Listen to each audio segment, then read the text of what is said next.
sir. Thank you. So now we would like to hear from you, Dil Raju garu. Sir, please.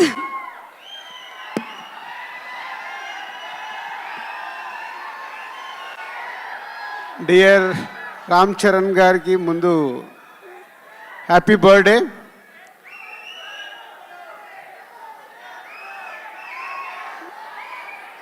ఏది release date కావాలా?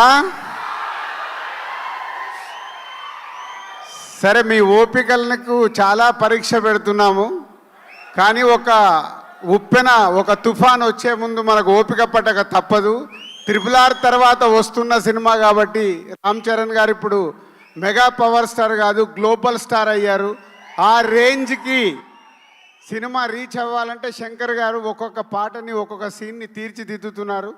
ఇంకొక 4 నెలలు ఓపిక పడితే మీ ముందుకి గేమ్ చేంజర్ 4 to 5 monthsలో రిలీజ్కి వచ్చేసింది. ఇంకో 2 monthsలో షూటింగ్ కంప్లీట్ అవుతుంది.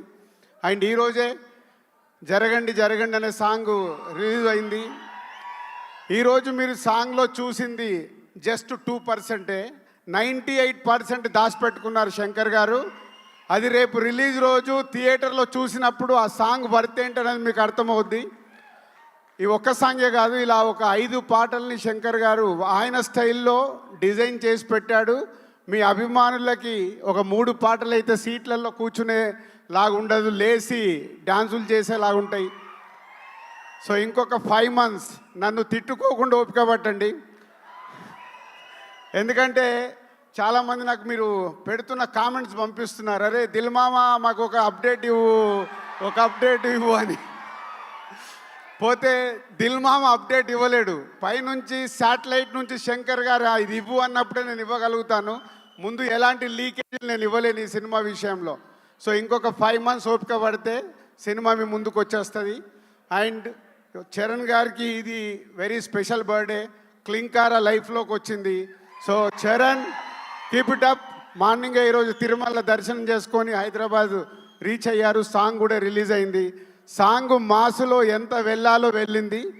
మీరు ఇంకొక 3 రోజుల తర్వాత ఈ సాంగ్ గురించి ప్రతి అభిమాని మాట్లాడుకుంటాడు. ఎందుకంటే ఆల్రెడీ లీకేజ్ అయిన సాంగ్ కాబట్టి మీకు ఈరోజు కొంచెం ఎనర్జీ లెవెల్స్ తక్కువ ఉన్నాయి. 3 days తర్వాత ఒరిజినల్ ఒక రామ్ చరణ్ గారికి శంకర్ గారి సాంగ్ అంటే విజువల్ ట్రీట్ ఉంటుంది. లిరికల్ వీడియోలో మిమ్మల్ని 100% సాటిస్ఫై చేయలేరు.